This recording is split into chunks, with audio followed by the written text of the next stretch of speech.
Welcome to Professor Game Podcast, where we interview successful practitioners of games, gamification, and game thinking who brings the best of their experiences to get ideas, insights, and inspiration that help us in the process of getting the students to learn what we teach. And I'm Rob Alvarez. I teach and work at IE Business School in Madrid, where we create interactive and engaging learning materials. Want to know more? Go to professorgame.com/subscribe, start on our email list, and ask me anything. Engagers, so today we have Adam from Sweden, and we will be talking all about Adam in a few seconds. But before we do, I want to know, Adam, are you prepared to engage? Oh, yes. Let's do this. So Adam is Adam Palmquist. Am I getting that pronunciation decent? Yeah. So Adam has worked as a game designer and a game consultant for educational and serious games all around Scandinavia. He wrote the first and, as of today, the only book in Swedish about gamification. Adam is right now a Ph.D. candidate in Informatics at the University of Skövde. He also works as a gamification designer and evangelist at the Swedish gamification studio Insert Coin. Is there anything else that we missed from that intro, Adam, that you would like to mention? No, that was a beautiful presentation. Thank you so much. Thanks to you for being and spending this time today as a PhD candidate and as a gamification consultant. I'm sure your agenda is pretty packed, so we really appreciate your time for spending it today with the engagers. So Adam, we would like to know, to get started, to get a bit more familiar with what you do and what's your regular work. What does a regular day with Adam look like, with a PhD candidate and a consultant in gamification? What does it look like? Ooh, that depends, actually, because I'm doing my PhD and my PhD candidate as it's called an industrial fellowship. So it's the industry is paying, the gamification industry, the gamification Insert Coin is paying my PhD. It's quite uncommon here in Sweden to have this arrangement. So I'm doing this on like 60 or 75%, something around that. So if it's some days I'm at the university doing my research about gamification and completion and in a higher education regarding what is called in Europe and also in the US the great student retention crisis, because we got quite a fair few of the students are dropping out college or dropping out higher education, and it's starting to amass as a really big problem, especially here in the Scandinavian countries where higher education is more or less free. And but the university only get half of the amount for taking in students when a student begin a course, but they got the other half when they complete the course.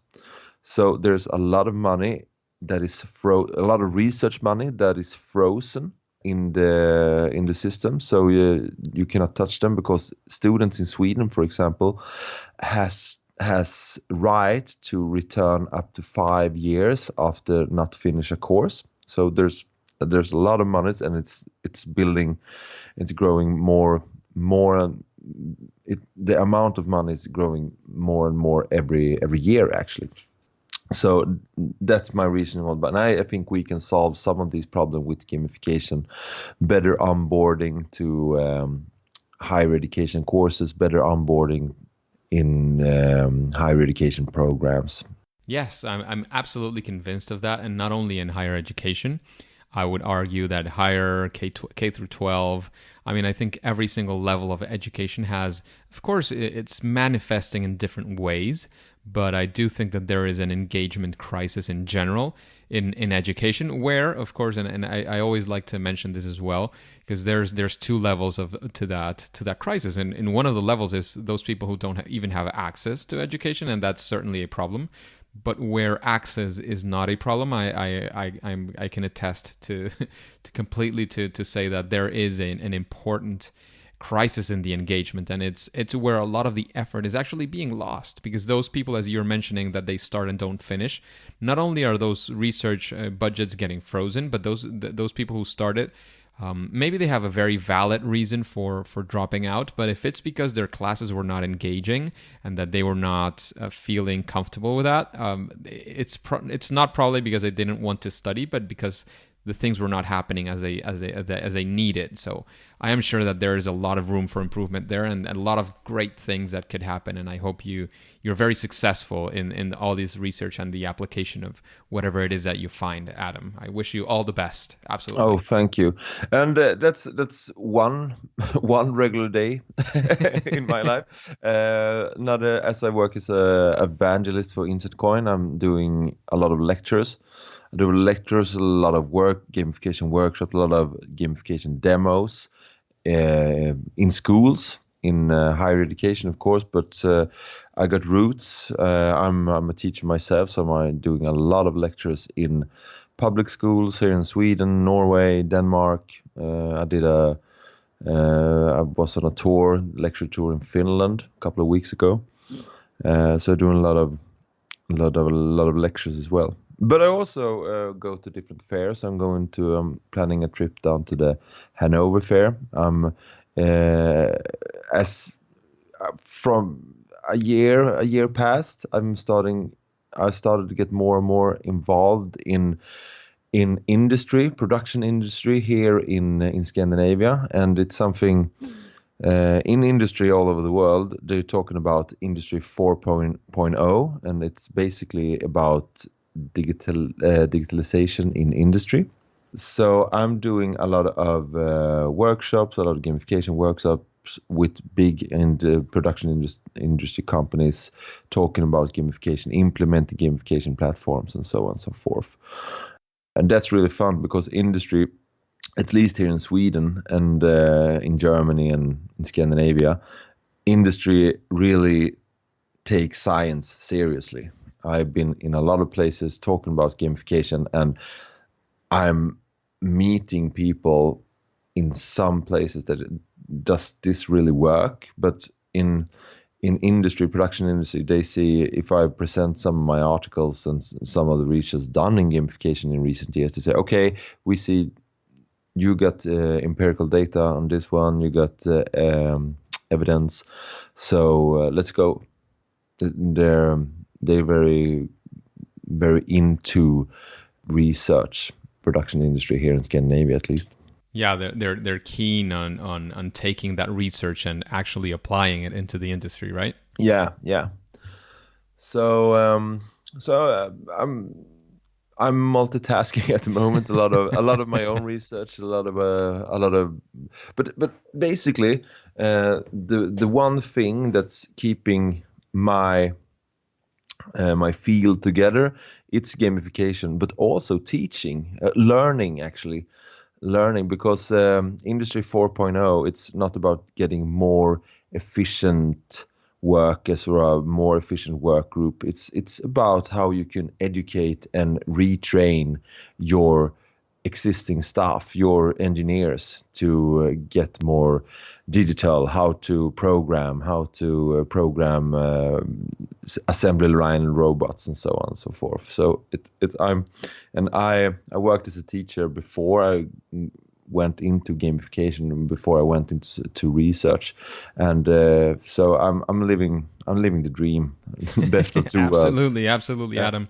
So let's move into the next question that we always have for our guests, and it's a question that we focus a lot on, because sometimes we hear to people like yourself that you are a successful gamification evangelist, you're also teaching, you're also doing your Ph.D, and it sounds like you have it all figured out and that you don't commit mistakes. And that's something that we want to put a little bit of the highlight on. There are things that don't always go the way that we expect. Even the biggest experts in the world have their downfalls. And I want to know of one of those times in which you were expecting to do something, you had this project, you had this idea, and it didn't go the way you expected. You had this first attempt in learning, or also known as fail, which you would call even your favorite fail, because you learned a lot from it, or because you even turned it around in the end and were able to turn it into success. So can you give us that story, Adam? Yeah. As I told you before, I worked as a teacher, a high school teacher, when I started to get interested in gamification. This was around 2010, around 29, 2010 there. And I was working with pupils with special needs. I worked with pupils with ADHD, autism, and I had it was a group about 20 students, and they were all gamers. They were all into game, and the word of gamification had started to spread. I was reading about it. It was good for enhancing in motivation. So, and I got a background in tabletop RPG design, but I thought that I should make the whole curriculum a game.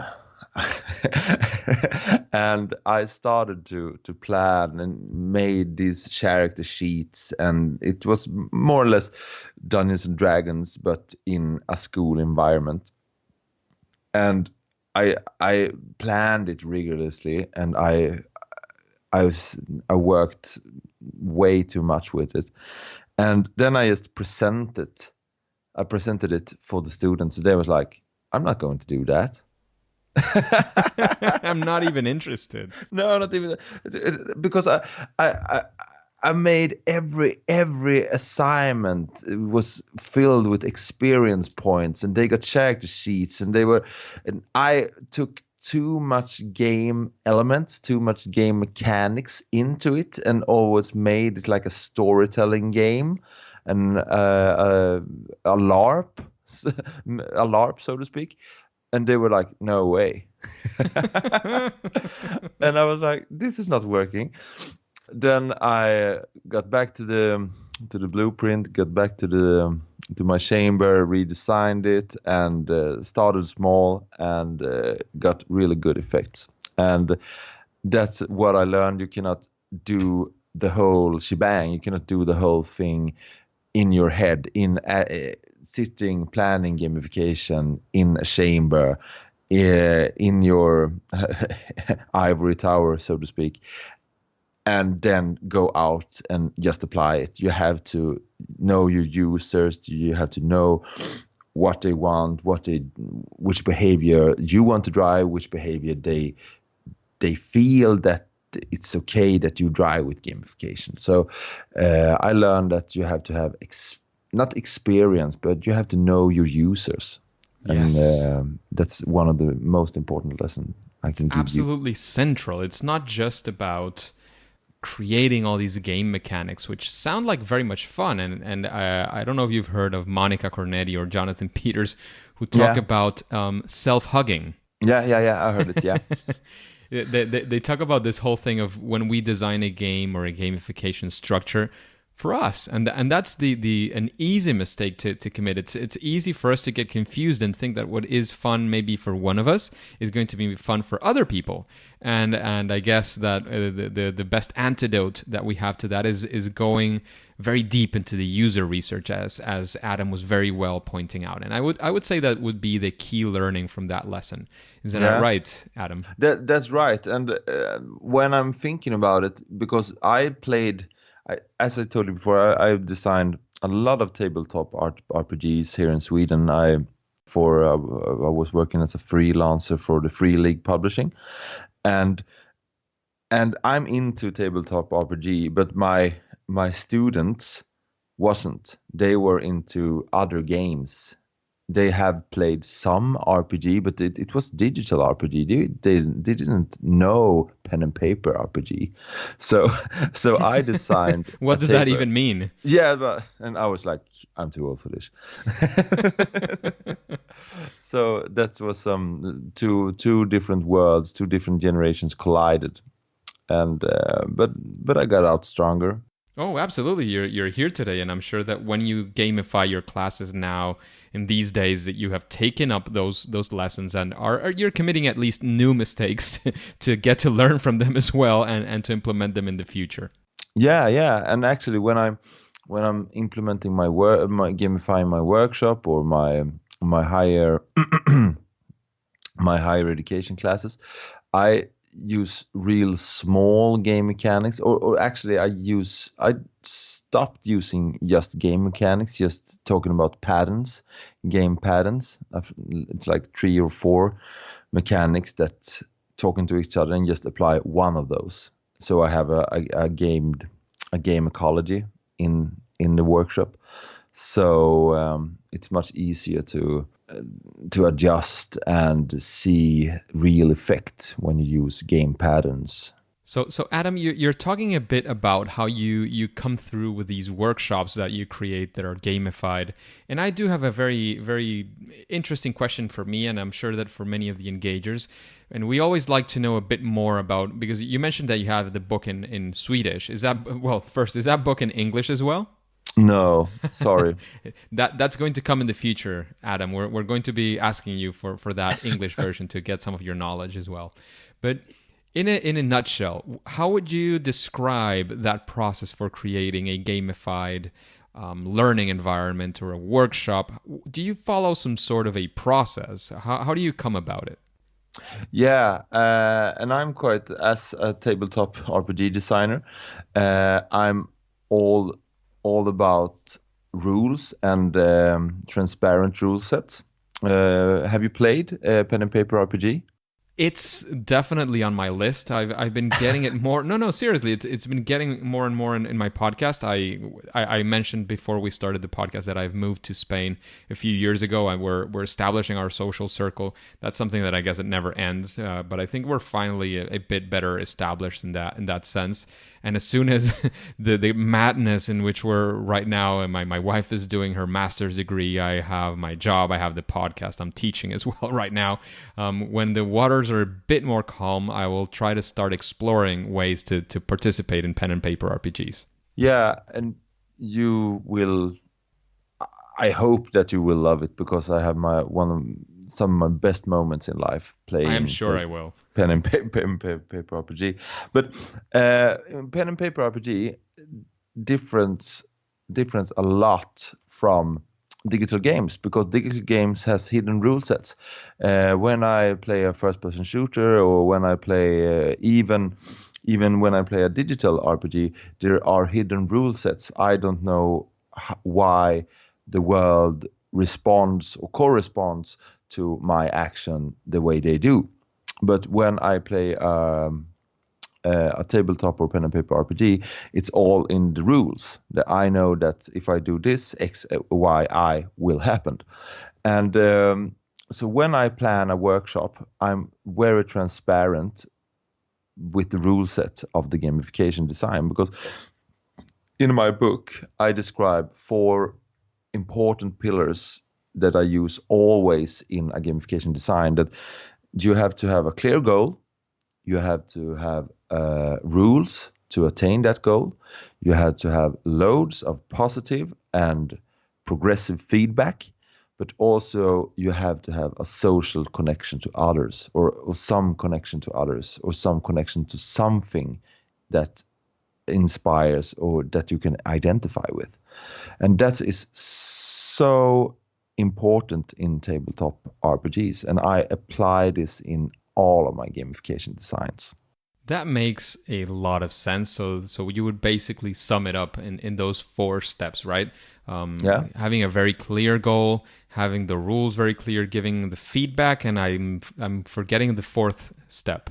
The social connection with others. Social connection. Absolutely. That makes a lot of sense. It's something that we keep on hearing about, how important it is for games to push you into that social connection as well, which gets people engaged more often than not. So I can completely agree with with that proposal that you're putting on the table. I think, well, pun not intended, not for tabletop only.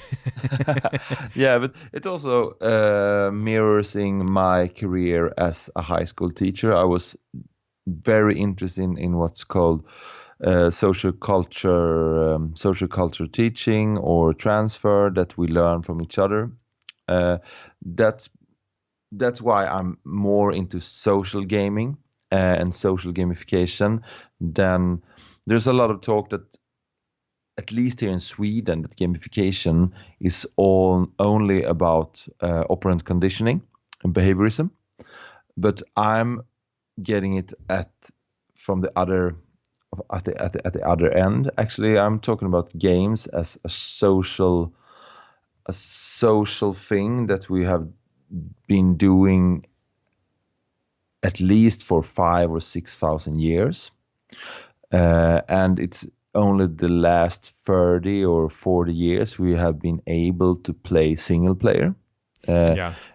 So I think that games has developed in these 5,000 or 6,000 years in connection with others, and that rules has been they have been transparent. Everyone knows the rules, because you cannot play if you don't know the rules in chess, for example. So I'm looking at ludology or game study in that sense. That it's a very social thing. Yeah, and as you say, our brains haven't evolved in the last 30 years. I mean, if they haven't evolved to the fact that we now mostly live in something that is not like the tribe we used to live in when our brains developed, I wouldn't imagine our brains changing that much from the fact that games have been a social activity since forever, as you mentioned. Yeah, and that's why I think storytelling is so important in gamification as well, because that humans, if you look into the cognitive sciences, and there's a quite big group of psychology researchers that's really emphasize that the human is a storytelling animal. It's one of the few storytelling animals, actually, and that we have for eons tell stories around campfires with all these, how do you say, heralds or rhapsodes or storytellers. We have been engaged with good stories and also been engaged with good games. Yes, and stories are only told, we can only hear a story from another person, so it's an essentially social activity, as you mentioned. Yes. Just a quick break before we continue. Are you enjoying this podcast? If you're listening through a podcasting app, please subscribe and rate us on the app. This will be of great help to reach more engagers so we can change the world together through gamification. So Adam, I want to now move forward into sort of this second part of the interview where we go for like specific recommendations, things like, for example, this first question, and it is about, and I think I'm smelling where the answer might be coming towards, and it's if there's anything that you would say is sort of a best practice in gamification, or something that if you are intending to use gamification, almost any project would certainly benefit from. Teaching, learning, and health is two areas that have gained the most research about according to gamification. So we can see that it really benefits there. But I really want to know more. We as researchers about gamification we have to rethink why we do gamification research, because there's a lot of research out there that is so positive to gamification. We have to be more critical. We have to look what are the backsides of gamification. I'm starting to see researchers now that are thinking about the ethical game design perspective, that these are strong tools to drive certain behaviors, and who are we doing it for? Are we doing it for the users? Are we doing it for the app developers? Or why should we, or why are we implementing gamification? And I think that the gamification designers out there have to ask themselves question: are we doing it to empowering the users? Are we doing it to make the users buy more things or use the apps or use the training apps even more? I had a talk with a researcher in Norway a couple of days ago, and he said no app, no training app, no fitness app is going to tell you, oh, you reach your goal, you have reached your you decide, wait, you should try another app because they want to keep you using the application. It's the same with dating apps. I heard stories about I don't know what dating app it was, but that their algorithm could actually made the perfect match. But if you got your perfect match, you will stop use the app. So they were just making a 70% match, so you would keep using the application. So it would be good enough for you to keep on trying, but not so good that you would stop looking. Yeah. So and the ethics are central. I don't know if you've heard also. I always mention the discussion because it was the first thing I encountered, and I think he's very good at his approach. The Gamification Ethics Code by Andrzej Marchevsky. yeah, I heard it. I heard about it. Yeah, I think it's a very good, at least as a framework, as a way to think about it. The whole thing about the intent is, of course, I mean, we can commit mistakes. That happens. I mean, with great power comes great responsibility as well, and we have to try to do it a lot better. But we're still humans; we can still commit mistakes. And I do think that the intent. What are you looking for? What's this whole engagement capacity or power that you're using over your users? What's the intention and where are you leading them towards? And if they want to be there, then fine. If you're like sort of forcing their arm in a psychological way, it's definitely not acceptable. And I completely agree. But Adam, I have another question as well, and I think this is going to be a difficult one. What is your favorite game? Oh, I'm really into because I got two small daughters now, so I really don't have so much time playing games. But me and my wife play some tabletop RPG with some of my friends. But I'm really into board games at the moment, and at the moment, a great board game is Terraforming Mars. It's a really great board game. But if I'm going to take one of my favorite digital games, I would go for a quite new game, actually. It's called Star Traders Frontiers. And you play a star trader going from different star system and do trading. And it sounds quite boring, but it's quite. It makes me relax, and I can play 5 or 10 minutes on my iPhone, and then I just can put it down. I buy some crystals on planet X and sells them on planet Y, and buy some biomass on planet Y and sells them on another planet. So so it's relaxing in some way. It's not like you're the Han Solo of the game. You're actually doing the legal ones. I've done some smuggling. But they're always classics. I'm a Civ fan. I played a lot of Civilization games. I'm a history teacher, I should say. So Adam, after listening to all these questions that we've been making, after listening, you told me as well that you would listen to a few of the episodes as well. Is there somebody that comes to your mind that you would like to listen to his or her answers in an episode of Professor Game? I would love to hear Sebastian Deterding, if you haven't had him. Yes, I would like to have him. He hasn't been on the show. We were kind of in contact, but I think something happened with my emails. They're probably not reaching him, but I will insist on that contact. If you have any way to reach him as well, that would be fantastic. We can talk at the end of the interview. He was my literally the first reference to gamification. That definition that he uses was my first reference in gamification. Completely admire his work. Yeah, and he's quite, how do you say,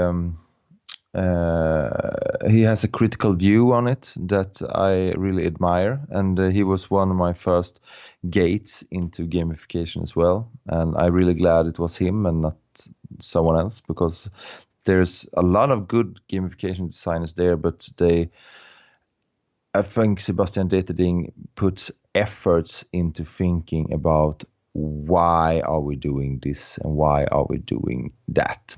Yes, asking the why is always super, super important. in that same sense of recommendations, is if you had to recommend one book to an audience like this one who's interested in gamification, maybe especially in teaching and learning, is there any book that you would recommend? Of course, aside from your book when you have it in English, which book would that be and why? I'm going to go beyond gamification and talk about ludology, and I will recommend Homo Ludens, about from the, I think he is Huizinga or something like that, right? Huizinga, it's Dutch. It's a great book when discussing gamification, especially the chapter about the magic circle. I think it's great, and it's very important to have that in all the design thinking about the magic circle. But if you're into behavior economics and behavior design and psychology, I will recommend Daniel Kahneman's Thinking Fast, Thinking Slow. It's bit of a brick, but it's a very good and well written piece. Definitely. And Adam, now we're talking about these things and about the great work that other people have done. I would like to know, what would you consider is your superpower or your sweet spot when doing gamification? Because I've been doing a lot of workshops with different clients, I'm starting to get really good at understanding what the client wants and what is their need for gamification. I meet a lot of clients that say that we want to drive this behavior, but when we start talking, they are, and I'm not trying to convince them, but when we start talking, they realize that, oh no, we don't want to drive these behaviors, we want to drive those behaviors. So we want to make the software product more in this way, not in that way. And that is my gamification superpower, to see what the client, which kind and which type of gamification the client wants. If it's going to be collaborative, if it's going to be competitive, if it's achievement-driven gamification, is it how do you say, exploring gamification? That makes a lot of sense, and I'm sure it's very, very useful both for your company work and as well as finding out what it is what you want when you're going for your classes as well. That's a superpower when you're creating all of these learning experiences. Yeah, and I think also that when you work so close with the end user as a teacher, you see, we talked about feedback before doing webinars. When you work in a classroom or in a higher education context, then that you can see you get the feedback from the gamification design directly. You have opportunity, you have chance to alter something that is going to happen next course or next lesson or next whatever. And that's super powerful. When you work as a gamification designer and you're going to apply gamification in a software project that is going to have an impact on tens or even hundreds of thousands of users, but you never even meet one of those users, then it's more tricky, and then the design has to be good from the start, I think. Yes, and as well, I definitely don't recommend never meeting any of the final users. No. But if it's a condition and you have to face that, it certainly is a larger challenge by a large difference. So Adam, we are getting to the end of the interview, but I don't want to let you go without you letting us know where we can find more about you. I mean, the whole plug zone in general. If you have any final piece of advice for the engagers before we finish this interview, and then of course we'll say that it's game over. Yeah, you can find me at I get a webpage. It's adampalmquist.com, I think, and I also get a LinkedIn, and it's Adam Palmquist there as well. These will be in the show notes for sure. So if you go to professorgame.com, search for Adam, you will find the show notes for this episode.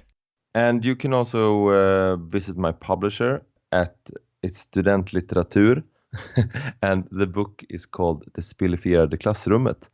If you're into learning Swedish, or if you only already know Swedish and you want to get into how you can use gamification in a Swedish context. It makes a lot of sense. In fact, I have a colleague who married a Swedish guy. They have a daughter together, and she knows Swedish, so maybe she can help me a little bit to understand your book. I'm not sure if she'll be into gamification as much as I am, but I might give it a try. Yeah, and I can give you the webpage as well, of course. Fantastic. Those will be all in the show notes. Thank you very much, Adam, because as we were mentioning from the start, you have all these roles going on, all these things going on at the same time, and that makes it for a very, very busy schedule. So we really appreciate the time that you spend with us today. It's been a pleasure to have all of your recommendations, all of your experience here in Professor Game. But now it's time to say that it's game over. Okay, game over. Engagers, it's fantastic to have you around.